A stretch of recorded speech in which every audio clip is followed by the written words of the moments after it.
嗨，歡迎各位超白友返到嚟娛樂八卦超住港頻道。各位超白友，擔定凳仔霸位，我係你哋嘅靈魂收割機，德哥。今日我哋要講嘅呢單嘢真係癲到一個點，完全係將香港娛樂圈最核突、最拿炸、最不堪入目嘅辦公室政治，活生生咁擺喺大家眼前。我真係睇到話話聲啊！你以為拍劇係大家開開心心、齊齊整整？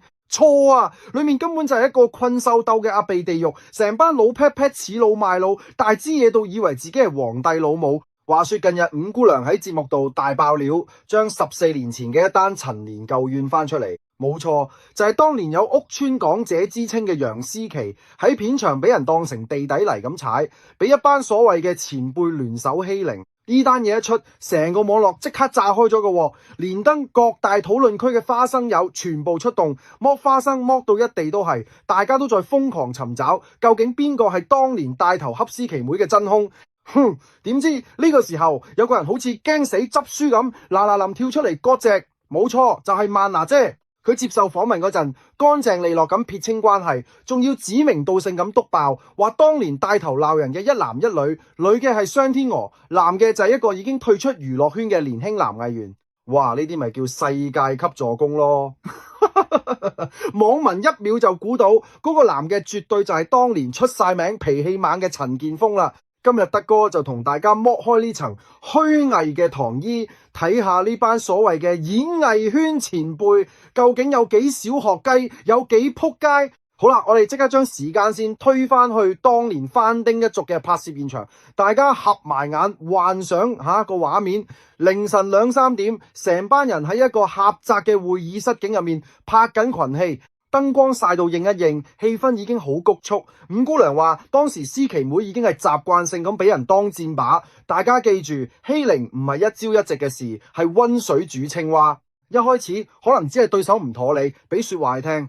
但係喺娛樂圈呢啲拜高踩低、見風使舵嘅鬼地方，一旦有人帶頭，其他人為咗埋堆，為咗刷存在感，就會群起而攻之。五姑娘形容得好貼切，直頭係物以類聚，一班人圍住一個女仔嚟咬。最離譜係咩啊？係連走位打燈都可以玩嘢。五姑娘親口講，排位嗰陣，嗰班前輩係特登企埋啲，用自己個身位去遮住思琪妹嘅光。你知唔知對於一個演員嚟講，俾人遮光係幾咁大嘅侮辱？然後仲要不停咁喺旁邊單打，哎呀又遮住啦，又甩尿啦，完全係精神折磨。你以為導演會主持公道？錯啊！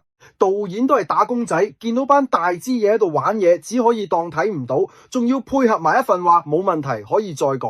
哇！呢啲咪典型嘅職場霸凌旁觀者咯。終於去到高潮位，有臨時演員親自喺網上留言爆料還原真相。當時雙天鵝突然爆發，指住思琪妹大鬧：你做乜嘢啊，楊小姐？思琪妹委屈到震，細細聲講咗幾句。點知呢個時候，陳建鋒竟然衝出嚟發爛，大聲夾惡咁話：搞清楚件事好好，我幾時講粗口鬧你啊？哇！大佬啊，人哋女仔人家都未話你講粗口，你衝出嚟對號入座做乜？做賊心虛啊！跟住思琪妹就崩潰爆喊，直情衝咗出錄影廠。你以為咁就完？未啊！陳建鋒仲要喺度單打，呢啲咁情緒化嘅女仔，我冇可能同佢合作落去。而雙天鵝就周圍指桑罵槐，佢話我油黐線我真係睇到心力交瘁，成班加埋都百幾歲人，欺負一個後輩，仲要覺得自己好威威，呢啲究竟係咩心態？最絕嘅係乜啦？係有另一個所謂嘅前輩喺最混亂嘅時候爆。講到呢度，我真係忍唔住要落地獄級吐槽。大家準備好未？第一個荒謬位，小學雞派餅事件。五姑娘爆料話，當時有位前輩好中意整嘢食，成日整曲奇餅啊、雞翼啊，帶飯廠請人食。好啦，萬歲請食嘢係好事，但係呢位前輩竟然係逐個派到思琪妹面前，特登 skip 咗佢，仲要大大聲同其他人講，做乜要請佢食啊？我真係 X 出聲啊！你估你而家讀緊幼稚園啊？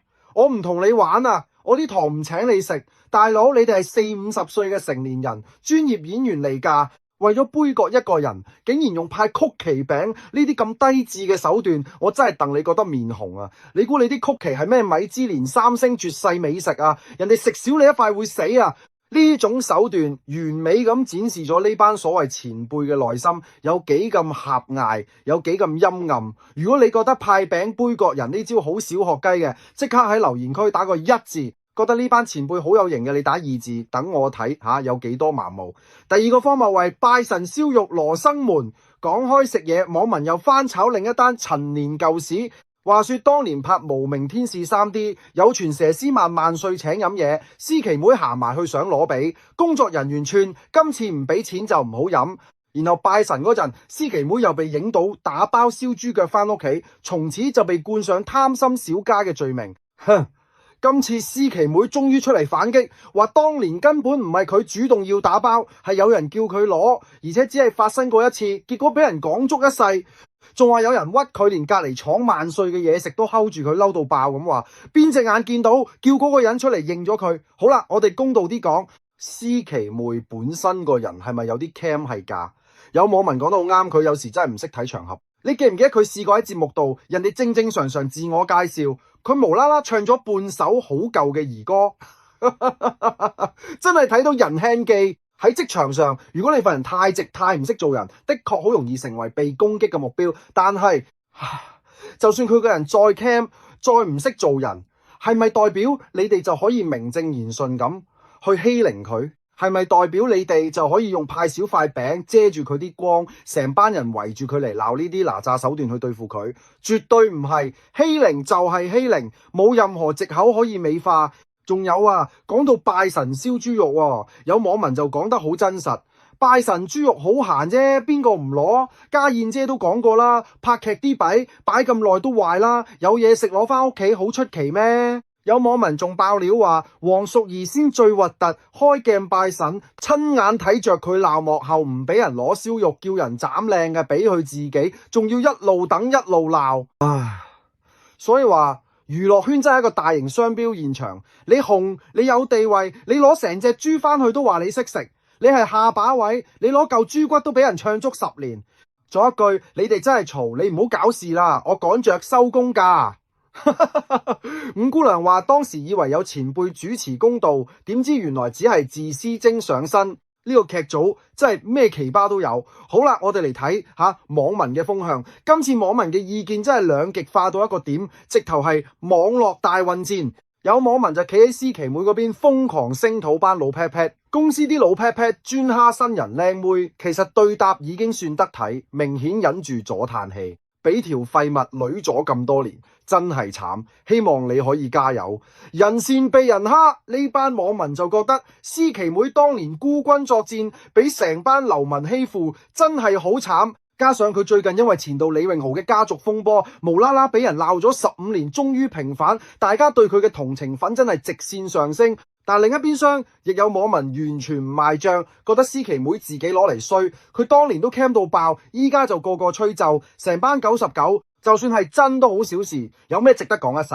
佢個樣都似八婆，呢啲叫靚。如果係一早紅，哇！呢啲網民真係口臭到震。不過最引起德哥我注意嘅係一個好有建設性嘅留言。有網民考古翻2006年嘅萬千星輝頒獎典禮，當年楊思琦同商天娥、阮瓊丹、陳敏之、陳秀珠一齊提名最佳女配角，最後係思琪妹憑隨時候命爆冷攞咗獎，而娥姐當年憑鳳凰4重奏呼聲極高，有網民就質疑係咪因為呢單嘢得罪咗阿娥？boom！ 呢個陰謀論真係通晒啊！你諗下，一個入行冇幾耐嘅後輩，無啦啦截咗你糊，攞咗個女配角，你心入面條氣順唔順？以娥姐嗰種霸氣性格，條氣點會順？屈住，到4年後大家同劇，仲唔連本帶利攞翻咩？加上陳建鋒呢啲不嬲同女對手全不和嘅火爆浪子，兩個一拍即合，將思琪妹當成發洩對象，成件事嘅邏輯即刻完美閉環。呢個就係香港職場最恐怖嘅地方。有時你俾人針對，唔係因為你做錯事，而係因為你存在本身已經威脅到某啲人嘅自尊心。你後生，你靚，你好彩攞咗獎，就係原罪。呢班所謂前輩自己心胸狹窄，就用職場權力去壓榨後輩，呢啲叫咩？呢啲叫恃勢凌人，叫冇品啊！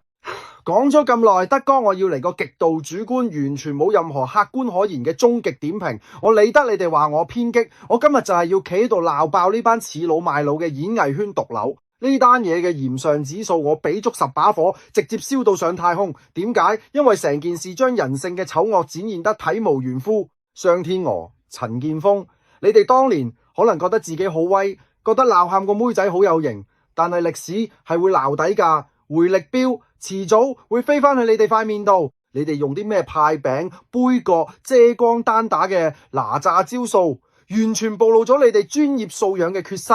作為一個前輩，你唔係去帶領新人，而係去摧毀新人。你哋根本唔配演員呢兩個字。仲有嗰班企喺旁邊睇戲，甚至落井下石嘅幕後同演員，你哋同幫兇有咩分別？見高拜，見低踩，為咗明哲保身就睇住人哋俾人欺凌。呢啲就係香港電視圈日漸沒落嘅主因。個個都淨係識玩權力遊戲，邊有心機去拍好一套劇？至於曼娜姐，你跳出嚟澄清我明，但你順手督爆晒啲同行，呢招隔山打牛都算高招。不過都反映咗當年個劇組根本就係一盤散沙，各懷鬼胎。最後我要同思琪妹講句公道話，係你以前可能真係好 cam， 把聲而家做直播又沙晒，好似日日嗌交咁。但係 cam 唔係死罪，唔識做人唔代表要俾你哋成班人圍剿。佢今日可以企出嚟講翻當年嘅委屈，證明佢內心已經夠強大去面對呢班流民。各位觀眾，你哋而家喺職場有冇遇到呢啲老 pat pat？有冇遇過啲派餅唔派俾你嘅小學雞同事？我知實有，因為香港就係充滿住呢啲心理唔平衡嘅大支嘢。所以今日嘅終極留言呼籲，如果你認同德哥我講，覺得班前輩欺凌後輩正一仆街嘅，即刻喺留言區瘋狂打1。如果你覺得思琪妹冚到抵死，或者你根本唔認同我嘅偏激偉論，好啊，夠膽你就打2，或者直接留言隻抽啊！我德哥喺留言區等你哋，睇下邊個夠我爆得。今集到呢度有咩想法可以係留言區留言，仲有記得俾 like、訂閱、分享影片。再見，拜拜。